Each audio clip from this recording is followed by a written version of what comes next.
రిప్కా గారి మనవడు ఝాన్సీ కుమారుడు విజయరాజు గారు ఝాన్సీ యొక్క కుమారుడు. నాని అని పిలుస్తాం మేము, కానీ రికార్డులో మాత్రం నిఖిల్ రాజు. కార్యక్రమం మనందరికి తెలిసిందే. కానీ నానిని ఆ లైన్లోకి వచ్చినప్పుడు ఏంట్రా ఫంక్షన్ అడిగితే ఓనీలు ఫంక్షన్ అంటున్నాడు. అంటే తెలియదు కాబట్టి పిల్లలకి అలాగా చెప్తారు. వాస్తవంగా ఆడపిల్లలకి ఈ వయసులో చేసే ఫంక్షన్ అది. మైండ్లో అదే ఉంది కనుక అదే చెప్పాడు. దాన్ని బట్టి మనం ఏంటంటే చిన్న వయసులో నుంచి వారు యుక్త వయసులోనికి వస్తున్నటువంటి స్టేజ్ ఇది. ఇప్పుడు యుక్త వయసులోకి వచ్చేటువంటిది ఆడపిల్లలు కానీ మగపిల్లలు కానీ. ఈ కార్యక్రమంలో మనం ఉన్నాం. ఇప్పుడు ఇక్కడ ఉన్నటువంటి మీరందరూ అనుకుంటారు, అసలు ఈ టైంలో బిగిన్ చేశారేంటి పాస్టర్ గారికి, అబ్బో ఇప్పుడు ఇచ్చారు ఇంకేమైనా ముగించడగా అనుకుంటారు సలామి లాంటి వాళ్ళు.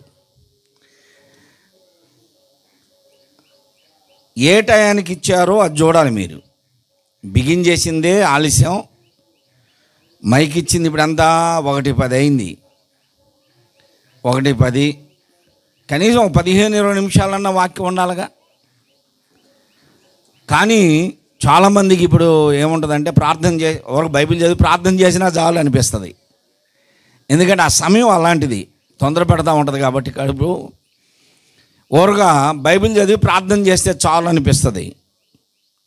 ఇంత కార్యక్రమం పెట్టుకొని లారీకి దించారు. ఇప్పుడు ఆడ ఇవన్నీ ఇంత ఖర్చు పెట్టుకొని వాక్యం లేకుండా మనం కార్యక్రమాలు ముగించుకోవడం బాగాదు. ఈ ఫంక్షన్కి వచ్చినటువంటి వారు కొంతమంది అక్కడ నిలబడి చూస్తున్నటువంటి వారికి ఎలా ఉంటుందంటే కాళ్ళు నొప్పులు పుట్టి తొందరగా ముగించట్లేదేంది అనిపిస్తుంది. వచ్చి కూర్చోండి ఇక్కడ. దేవునికి స్తోత్రం, హల్లెలూయా చెప్పండి. మీకు అలవాటు లేకపోయినా చెప్పాల్సిందే. బైబిల్ గ్రంథం చదువుకుందాం అండి. బైబిల్ చదువుకుందాం. 119వ కీర్తన 19వ వచనం. 119వ కీర్తన 19వ వచనాన్ని చదవండి.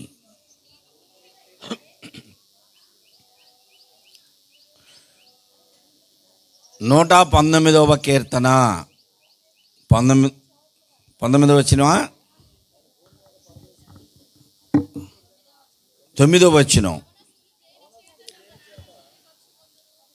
119వ కీర్తన 9వ వచనం చదువుకున్నాం. అలాగనే యెషయా గ్రంథము 52వ అధ్యాయము. యెషయా గ్రంథము 52వ అధ్యాయము మొదటి వచనంలో 2వ లైన్ మన వాక్య భాగం. మొదటి వచనం చదవండి. సియోను లెమ్ము లెమ్ము, నీ బలమును ధరించుకొనుము. మన వాక్య భాగం, పరిశుద్ధ పట్టణమైన యెరూషలేమా, నీ సుందర వస్త్రములను ధరించుము. ప్రియ సహోదరి సహోదరులారా, చదవబడినటువంటి 2 రెఫరెన్స్. మొదటిది 119వ కీర్తన 9వ వచనంలో యవనస్తులు దేని చేత తమ నడతను శుద్ధి చేసుకుంటారు. కీర్తనకారుడు ప్రశ్నిస్తున్నాడు. ఇది నాన్న యవన దశలోనికి వస్తున్నటువంటి పిల్లలు మన కుటుంబాల్లో చాలామంది ఉన్నారు. మన పిల్లలంతా బాల్యములో నుండి యవన దశలోనికి వస్తున్న ఈ తరుణంలో వారి నడతలను ఎలా శుద్ధి చేసుకోవాలి. బాల్యములోనే వారి నడతలు బాగాలా. ఇప్పుడు ఎక్కడైనా చూడండి, పిల్లల్ని పెద్దవారిని గౌరవించట్లా, పెద్దవారికి మర్యాద ఇవ్వటం లేదు. పిల్లలు పెద్దవారిని పిలిచే పిలుపులోనే తేడాలు ఉంటున్నాయి. కనుక పిల్లల యొక్క ప్రవర్తన, తల్లిదండ్రులకు లోబడే మనస్తత్వం లేదు ఇప్పుడు చిన్నపిల్లల వయసు నుంచే. బాల్యము నుండి తల్లిదండ్రులకు లోబడే మనస్తత్వం లేదు పిల్లలకి. అలాంటి మనస్తత్వం కలిగి అదే స్థితిలో ఎదుగుతున్నటువంటి పిల్లలు యవన దశలోనికి వస్తున్నారు. ఈ యవన దశ ఇప్పుడు 13-14 సంవత్సరాల నుండి ఇంచుమించు 20 సంవత్సరాల వయసు వచ్చే వరకు కూడా వారికి మంచేదో చెడేదో గ్రహించే జ్ఞానము తక్కువగా ఉంటుంది. వారు అనుకున్నదే మంచిది అనుకుంటారు, వారు చూసిందే మంచిది అనుకుంటారు, వారు చెయ్యాలనుకున్నదే మంచిది అనుకుంటారు. మనం ఎవరో పెద్దవాళ్ళు చెప్పినా వాళ్ళకి నచ్చదది. ఎందుకు అంటే ఈ 16, 17, 18 సంవత్సరాల వయసులో మగపిల్లలు కావచ్చు, ఆడపిల్లలు కావచ్చు, 20వ సంవత్సరం వచ్చే వరకు కూడా ఒక రకమైనటువంటి మూఢత్వము, మూర్ఖత్వంలో ఉంటారు. వారిని సరిచేయాలి అంటే బాల్యము నుండి వారిని పెంచిన పెంపకం, వారు ఎదుగుతున్నటువంటి విధానము చాలా అవసరం. అందుకనే బాలుడు నడవలసిన త్రోవ వానికి నేర్పము, పెద్దవాడైనను దాని నుండి తొలగిపోడు అని బైబిల్ చెప్తుంది. బాల్యములోనే పిల్లలు ఏ రీతిగా ఉండాలి, ఎలా ఎదగాలి, దైవికంగా దేవుని సన్నిధానంలో ఎలా జ్ఞానయుక్తముగా నడవాలి అనేటువంటి విషయాలు నేర్చుకుంటారు. ఎక్కడ నేర్చుకుంటారు? స్కూల్కి వెళితే విద్య నేర్చుకుంటారు, ఒక మర్యాద నేర్చుకుంటారు. ఇప్పుడు స్కూల్లో కూడా పిల్లల్ని కొట్టడానికి వీల్లేదని రూల్స్ పెట్టారు కనుక శిక్ష లేనిదే పిల్లలకి వారికి జ్ఞానం రాదు. మందిరంలోనికి పంపించాలి. దైవికమైనటువంటి గుణలక్షణములు, దేవునిని గూర్చిన జ్ఞానము, మానవునిలో ఒక పరివర్తన, మంచి పరివర్తనలోనికి తీసుకొని వస్తుంది పిల్లల్ని.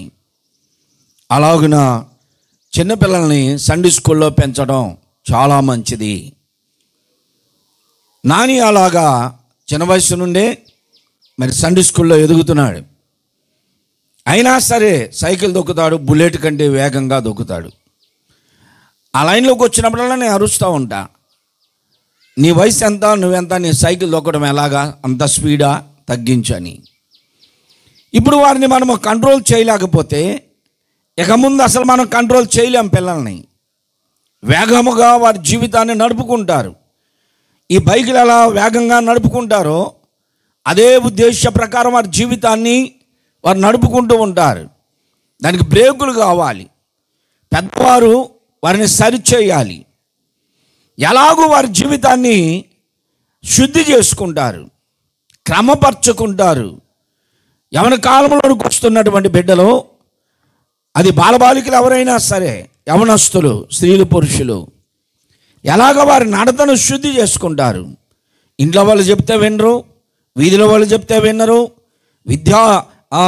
విద్యాలయాల్లో ఉపాధ్యాయులు చెప్పినా వినరు.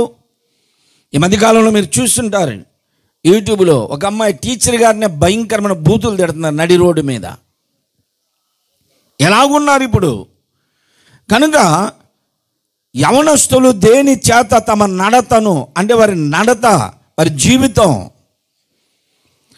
శుద్ధి చేసుకుంటారు మంచిగా. ఒకప్పుడు అరే పలానా అమ్మాయి, వారి అబ్బాయి చాలా మంచోళ్ళు అనుకునే స్థితిలో ఉండేవాళ్ళు. ఇప్పుడు అలాంటి మంచి పేరు తెచ్చుకోవాలి అంటే ఎలాగూ అంటే బైబిల్ చెబుతుంది, ఏమన్నారు? యవనస్తులు దేని చేత తమ నడతను శుద్ధి చేసుకుంటారు అనుకుంటే నీ వాక్యమును బట్టియే. ఫోన్లో రీల్స్ చూసినా జీవితాలు బాగుపడవు, ఇంట్లో సీరియల్స్ చూసినా జీవితాలు బాగు చేసుకోలేరు, లేకపోతే బయటికి వెళ్ళి ఫ్రెండ్స్తో తిరిగినా జీవితాలు బాగుపడవు. ఎలాగా మనము మంచేదో చెడేదో గ్రహించి జీవితాలని బాగు చేసుకోవచ్చు అంటే వాక్యమును బట్టే. దైవికమైనటువంటి గుణలక్షణములు అలవర్చాలి పిల్లలకి. వాక్యమును బట్టి వారిని పెంచాలి. వాక్యము వారి జీవితాల్లో అన్వయించాలి. ఒక వాక్యమును చదివినప్పుడు ఆ వాక్యములో ఉన్నటువంటి మన పితరులు, ప్రవక్తలు కావచ్చు, భక్తులు కావచ్చు, వారికి నేర్పించాలి. బాల్యంలో ఉన్నప్పుడు సమూయేలు గురించి చెప్పాలి, బాల్యంలో ఉన్నప్పుడు దావీదు గారిని గురించి చెప్పాలి, బాల్యంలో ఉన్నప్పుడు యేసు ప్రభు వారు ఎలా ఎదిగారో అది చెప్పాలి. యవన దశలోనికి వచ్చారు. ఇప్పుడు దానియేలు యవనస్తులుగా ఉండగా, షడ్రక్ మేషక్ అబేద్నెగోలు యవనస్తులుగా ఉండగా ఎలాగూ వారు దేవుని కొరకు బ్రతికారో పిల్లలకు నేర్పించాలి. అలాగునే యేసేపు పాపమును చూసి పారిపోయినట్లుగా మీ జీవితాలు ఉండాలి అని యవనస్తులకు నేర్పించాలి. మనం ఇదంతా వాక్యమును బట్టే నేర్పించగలం.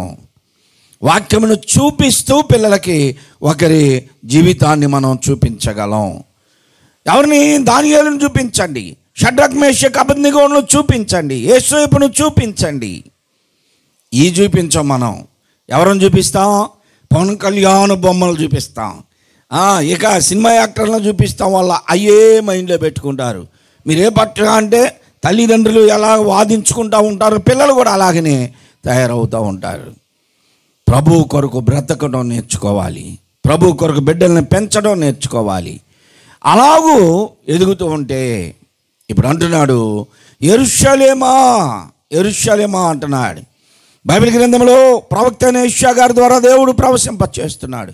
సియోను లెమ్ము లెమ్ము, నీ బలమును ధరించుకో, నీవు ప్రభు కొరకు బలాఢ్యుడిగా బలవంతుడిగా, యవన కాలమును పుట్టిన పిల్లలు బలవంతుని చేతిలోని బాణముల వంటి వారుగా ఉండాలి. అంటే లోక సంబంధంగా కాదు, లోక సంబంధంగా పెంచకూడదు పిల్లల్ని. కొంతమంది తల్లుల్ని తండ్రులను చూస్తూ ఉంటా, చిన్నపిల్లోడు అక్కడ పోయి ఆడుకుంటా ఏడ్చుకుంటా వస్తే వీళ్ళు అంటారు, ఎవరా మిమ్మల్ని కొట్టింది అంటే పలానోడు, అరే నువ్వు చేతగానోడురా, వాడిని కొట్టిరారా నేను చూసుకుంటా అంటారు. అలా నేర్పిస్తారు. అసలు గొడవకి ఎందుకు వెళ్ళావురా, నువ్వు అక్కడికి ఎందుకు వెళ్ళావురా, అక్కడికి ఎందుకు వెళ్ళావు అని చెప్పాలి. కానీ నువ్వు వెళ్ళి కొట్టిరా నేను చూసుకుంటా అంటే వాళ్ళకి బలం వచ్చేసి గొడవలన్నీ తీసుకొస్తూ ఉంటారు. అలా కాదు, దైవికమైనటువంటి బలమును ధరించుకోవాలి, విద్యాజ్ఞానం ఉండాలి. ఎందుకు కుటుంబాల్లో 10th క్లాస్ సబ్జెక్టులు పోయి ఇళ్లలో కూర్చుంటున్నారు పిల్లలంతా? ఎందుకు చదువుకోవట్లేదు పిల్లలు? కారణం ఏమిటి అంటే వారికి నీవు ఇటు విద్యాలయాల్లో భయం లేదు, ఇంట్లో భయం లేదు, దేవాలయాల్లో భయం లేదు. కనుక ఆ వయసులో వారు వారి జీవితాలని పాడు చేసుకుంటున్నారు. దైవికమైనటువంటి గుణ లక్షణములు కలిగిన వారిగా నీ బలమును ధరించు. దేవుడే మన బలము, దైవికమైన బలము. అలా ఉండాలి. యెరూషలేమా నీ సుందర వస్త్రములను ధరించు. అదే ఏ వయసుకు తగ్గ వస్త్రాలు ఆ వయసులో వేస్తే బాగుంటాయి. ఇప్పుడు అసలు పంచలే ఊరు కట్టట్లా ఎవరి దగ్గర లేవు. ఈ కార్యక్రమాల వరకే మనం కొంటాం. రేపు నుంచి కడతాడా? లేదు, రేపు నుంచి కట్టడు. వాళ్ళ తాత స్వామియే కట్టట్లా, నిక్కర్లేసుకొని తిరుగుతున్నాడు. లింగీలు పంచెలు పోయినాయి, ఓనీలు కార్యక్రమం పెడుతున్నారు. ఎవరు కడుతున్నారండి ఓనీలు? ఎవరు వేస్తున్నారు చెప్పండి? పంజాబ్ డ్రెస్ మీద ఇచ్చిన సున్నియే వేసుకొని తిరగట్లా, ఇంకా ఓనీలు ఎవరు వేస్తున్నారు? ఊరికి మనం ఫంక్షన్లు పెట్టుకోవడానికే ఇవన్నీ.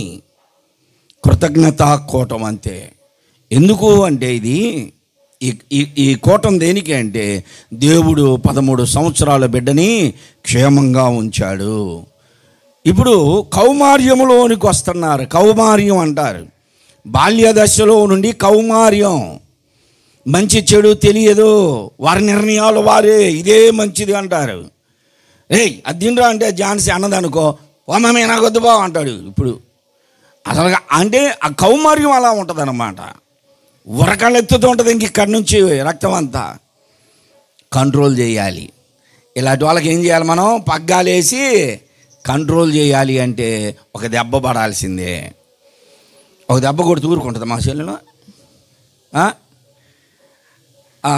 ఆ పిల్ల ఒక దెబ్బ కొట్టిందనుకో, నువ్వేమమ్మా నువ్వు కొట్టాల్సిన పని ఉంది నా పిల్లలు అంటది. లేదు, మనం ఎవరమన్నా చెప్పాము అన్ని ఇళ్ళల్లో అంతా ఉన్నారండి, పెట్టి పోషించేదో మనం కూడా ఊరుకోరు ఆ పిల్లల్ని. వాళ్ళ కోపం వచ్చిందనుకో, మన మీద పగ తీసుకోవాలన్నప్పుడు ఎవరిని కొడతారు వాళ్ళు?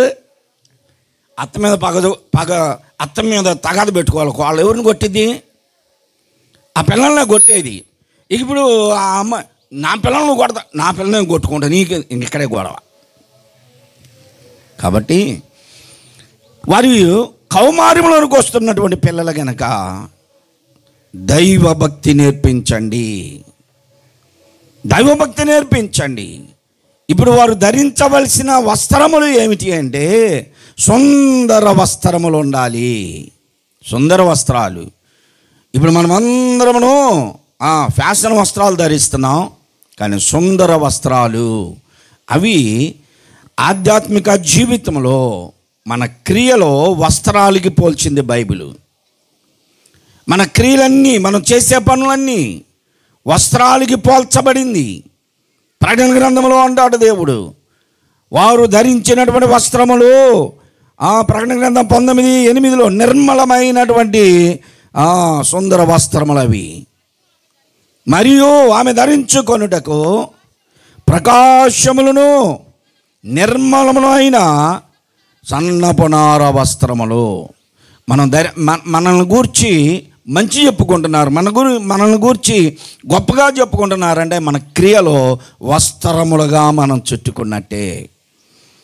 వస్త్రములుగా చుట్టుకున్నాం. ఈ సుందర వస్త్రాలు చెన్నై మాల్లో బాగాల, దక్షిణ సౌత్ ఇండియాలో బాగాల, లేకపోతే చందనాలో బాగాల, మూర్తిలో బాగాల, అన్నీ దేవుళ్ళు ఆడతారు. తీసుకోవాల్సిన ఒక చీర కొంతమంది, దానికోసం ఈ ఆ రేఖలో ఈ రేఖలో అంత పెద్ద షాపులో బాగాలే ఇక్కడ ఏమంటారు, అన్ని లక్షల పెట్టుబడి పెడితే వీళ్ళు తీసుకునే 300-400 రూపాయల చీర కోసం ఈ షాపులు అసలు ఏం బాగలేదని మీకు ముద్ర వేసి వస్తారు.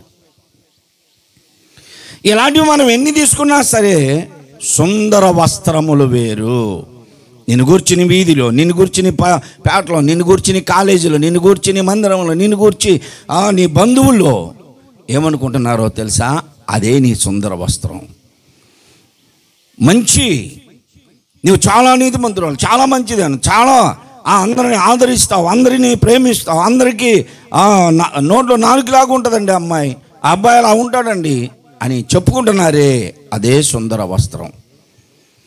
సన్నపునార వస్త్రములు ధరించుకోవడానికి ఇచ్చారని ప్రకటన గ్రంథంలో చెప్తున్నాడు. ఇక్కడ సుందర వస్త్రములు ధరించుకో అంటున్నాడు.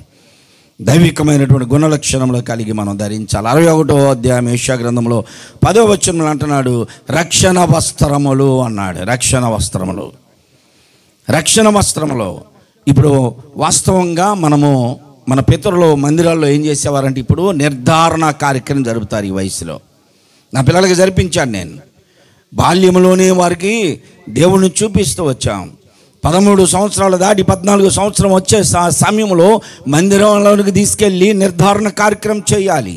ఇప్పటిదాకా తల్లిదండ్రుల బాధ్యత బిడ్డను పెంచడం, ఇక నుంచి వారిదే బాధ్యత. వారు ఎక్కడ అడుగు వేస్తారు, ఏం మాట్లాడతారు, ఏమి చేస్తున్నారు అనేది వారిది బాధ్యత.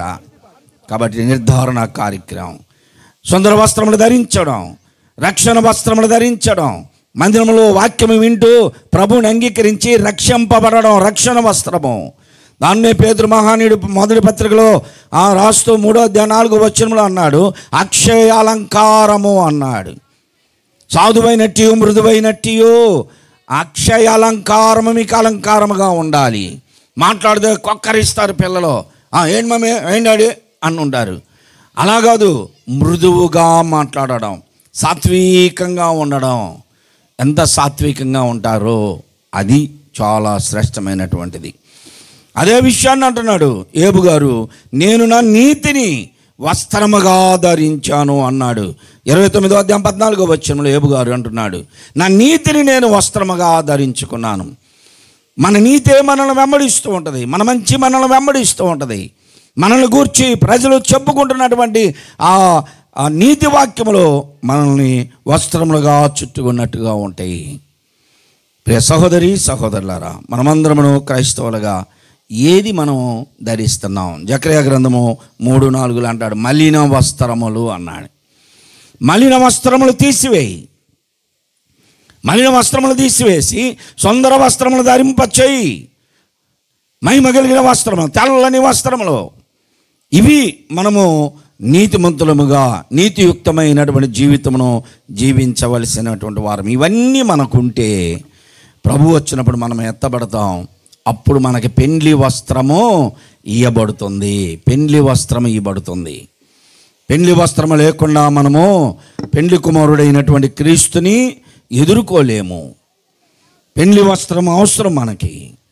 కనుక మనమందరము కూడా వధువు సంఘముగా సిద్ధపడుతున్నాం. ఈ వధువు సంఘముగా ఉన్నటువంటి మనకి పెండ్లి వస్త్రం అవసరం. పెండ్లి కుమారుడైనటువంటి క్రీస్తుని ఎదుర్కొనడానికి మనమందరమును యెరూషలేమా సుందర వస్త్రము ధరించమన్నట్లుగా మలిన వస్త్రమును మన క్రియలు మార్చుకొని సంపూర్ణంగా రక్షింపబడిన వారమై పెండ్లి కుమారుడైన క్రీస్తుని ఎదుర్కోవడానికి పెండ్లి వస్త్రమును ధరించుదాం. మరి నానిని, నిఖిల్ రాజుని దైవికంగా ఇప్పటివరకు ఎలా మందిరంలో ఉన్నారు అలాగనే ఇక ముందు కూడా మందిరంలో పెంచండి. దేవుని కొరకు ఎదుగునట్లుగా ఆ బిడ్డని సంఘానికి అప్పగించండి. సంఘములో కార్యక్రమాల్లో అన్నిటిలో పాలు పొందేటట్లుగా ఉన్నప్పుడు ఖచ్చితంగా దైవిక గుణలక్షణాలు నేర్చుకుంటారు. దేవుడి మాటలు దీవించునుగాక. ఆమేన్. రేపు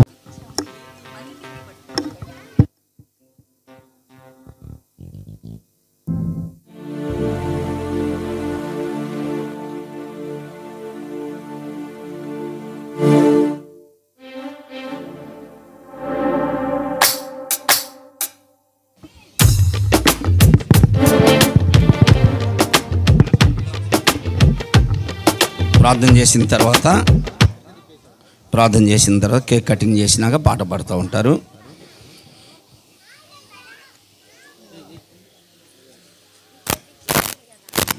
కలర్ ఉంటే కేక్ కనిపించేది సేమ్ కలర్ అయిందిగా. బెడ్షీట్ వేరే,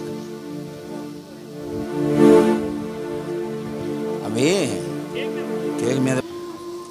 ప్రేమ నమ్మకములు గల మా పరలోకపు తండ్రి, మీ ప్రియకుమారుడు మా రక్షకుడైన యేసుక్రీస్తు పరిశుద్ధ నామంలో ఈ మధ్యాహ్న కాల సమయంలో చిన్న బిడ్డ నిఖిల్ రాజును బట్టి ప్రార్థిస్తూ ఉన్నాం. తల్లిదండ్రులు, అమ్మమ్మ, తాతయ్య వారి సమక్షంలో ఎప్పటి వరకు ఒక క్రమ పద్ధతిలో ఎదిగినటువంటి చిన్న బిడ్డ దైవికంగా సంఘంలో కూడా ఎదిగాడు. సండే స్కూల్లో ఎదుగుతూ విద్యాలయాల్లో విద్య నేర్చుకుంటూ నాయనా కుటుంబంలో కుటుంబ జీవితాన్ని ఇప్పటివరకు ఒక క్రమ పద్ధతిలో ఎదిగాడు, నేర్చుకున్నాడు. ఇక ముందు మా ప్రభువా కౌమార్య స్థితిలో యవన దశలోనికి రాబోతూ ఉండగా తాను ఏది మంచో ఏది చెడో గ్రహించగలిగిన జ్ఞానమును దయచేయండి. యవనస్తులు దేని చేత తమ నడతను శుద్ధి చేసుకుంటారు. ఈ లోకంలో ఏది వారి నడతను సరిచేయలేదు నాయన. వారి జీవితాలు పాడవడానికి ఎన్నో మార్గాలు లోకంలో ఉన్నాయి. ఆ మార్గముల వైపు చూడకుండా కేవలము వాక్యమును చదువుతూ వాక్యము చేత తన నడతలు శుద్ధి చేసుకున్నట్టుకు సహాయమును దయచేయండి. ఆ రీతిగానే మా ప్రభువా ఇదిగో బిడ్డ మీద పెట్టుకున్నటువంటి మంచి ఆ నిరీక్షణ, గురి, ఆ నమ్మకం తల్లిదండ్రులు ఆ రీతిగా ఎదుగునట్లుగా బిడ్డ ఉండినట్లు సహాయమును దయచేయండి. మరొక నాయన సంతోషకరమైన విషయం ఇది, నాన్న చిన్న బిడ్డ తన బర్త్డే సందర్భంగా సెలబ్రేషన్ చేసుకుంటూ ఉండగా ఈ బర్త్డే సెలబ్రేషన్ మీరు దీవించి ఆశీర్వదించండి. తల్లిదండ్రుల సమక్షంలో ఇన్ని సంవత్సరాలు మీరు కనికరించారు. తల్లిదండ్రులుగా మంచి వస్త్రం ఇవ్వగలరు, మంచి ఆహారం ఇవ్వగలరు, కానీ ఆయుష్ పెంచలేరయ్యా. ఆయుష్ను పెంచేది మీరే. కనుక అయ్యా ఇదిగో మీరు ఇచ్చినటువంటి ఆయుష్ను బట్టి మీకు వందనాలు, స్తోత్రాలు. మీ చిత్తమైతే దీర్ఘాయుష్ ప్రసాదించండి. ఆయుష్కాలం అంతటలో ఆరోగ్యమును దయచేయండి. అపాయములప్పుడు తప్పించండి, ప్రమాదములప్పుడు విడిపించండి, అనారోగ్యములప్పుడు పరమ వైద్యునిగా ఉండి మీరే ముట్టి స్వస్థపరిచి సంపూర్ణమైన ఆరోగ్యములు దయచేయండి. అన్నిటికంటే ప్రాముఖ్యముగా చదువులో కూడా తోటి విద్యార్థుల కంటే మంచి జ్ఞానముతో మంచి మార్కులతో పాస్ అవుతూ ప్రతి సంవత్సరం తరగతిలోనికి ప్రవేశించినట్లు సహాయమును దయచేయండి. ఈ దినాన జరుపుతున్నటువంటి కూటం చేరి వచ్చిన మా అందరికీ దీవెనకరముగా మార్చి వచ్చినప్పుడు మీరు తోడుగా ఉన్నారు. తిరిగి వెళ్ళనైనగా గృహములో చేరు పర్యాంతరము మీ కాపుదల అనుగ్రహించి తదుపరి కార్యక్రమాలన్నీ కూడా ఈ బిడ్డకి దీవెనకరముగా, కుటుంబానికి దీవెనకరముగా మార్చి మహిమ పొందమని మా ప్రభువును మా రక్షకుడైన యేసుక్రీస్తు పరిశుద్ధ నామములో అడిగి వేడుకొంచున్నాను తండ్రి, ఆమేన్. మన ప్రభు యేసుక్రీస్తు యొక్క కృప, తండ్రి దేవుని యొక్క ప్రేమ, పరిశుద్ధాత్మ యొక్క అన్యోన్య సహవాసము, ఆదరణ ఇప్పుడు ఎల్లప్పుడు కూడి ఉన్న మనకందరకు మరి చిన్న బిడ్డకి తన కుటుంబానికి సదా తోడైండును గాక. ఆమేన్.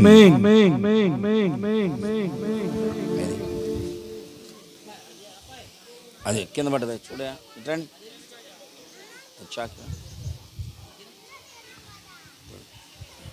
అది వెలిగించడానికి ఫ్యాన్లు అన్నీ ఉన్నాయి ఎలాగదు ఫ్యాన్లు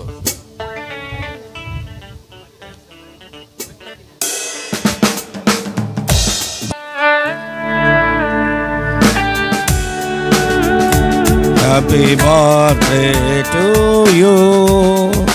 Happy birthday to your Nani. Happy birthday to you. Many greetings to you. Many greetings to you. Many greetings to dear Nani. Many greetings to you. తండ్రి యొక్కయు కుమారుని యొక్కయు పరిశుద్ధాత్మ యొక్క నామములో పరిశుద్ధపరచున్నాం. ఆమేన్. మా ఒక స్పూన్ ఇవ్వండి. స్పూన్ ఒకటి తీసుకోండి.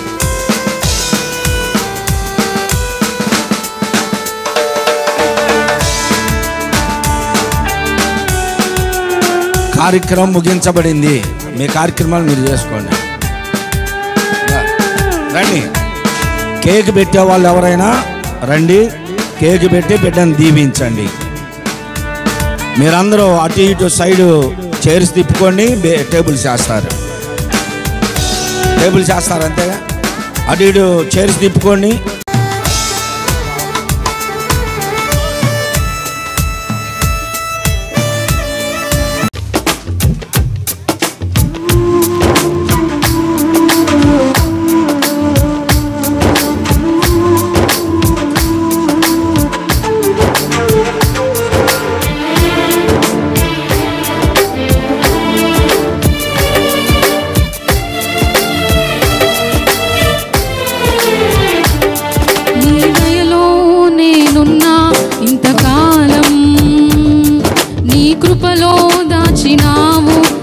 కాలం నీ దయలో నేనున్నా ఇంతకాలం నీ కృపలో దాచినావు గతకాలం నీ దయలే నీదే నేనే మౌదును నీ దయలే నీదే నేనే మౌదును తెలియదయ్యా నీ దయలో నేనున్నా ఇంతకాలం నీ కృపలో దాచినావు గతకాలం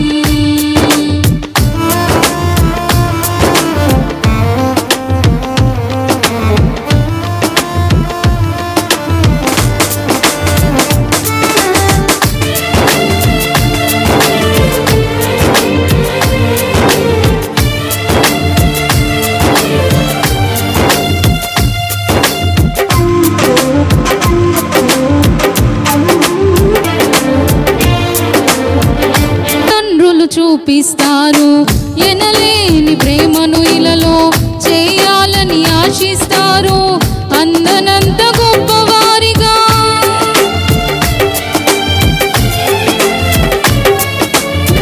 తల్లిదండ్రులు చూపిస్తారు ఎనలేని ప్రేమను ఇలలో చేయాలని ఆశిస్తారు అందనంత గొప్పవారిగా నీ దయ ఉంటే వారు కాగలరు అధిపతులుగా నీ దయ లేకపోతే ఇలలో బ్రతుకుట జరుగునా నీ సిలువ నీడలోనే నన్ను దాచి ఉంచావని నా శేష జీవితాన్ని నీతోనే గడపాలని నీ దయలో నేనున్నా ఇంతకాలం నీ కృపలో దాచినావు గతకాలం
జీవించాలని, నాయువున్నంత వరకు నీ ప్రేమ పొందాలని, నీ దయలో నేనున్నా ఇంతకాలం, నీ కృపలో దాచినావు గతకాలం, నీ దయలో నేనున్నా ఇంతకాలం, నీ కృపలో దాచినావు గతకాలం.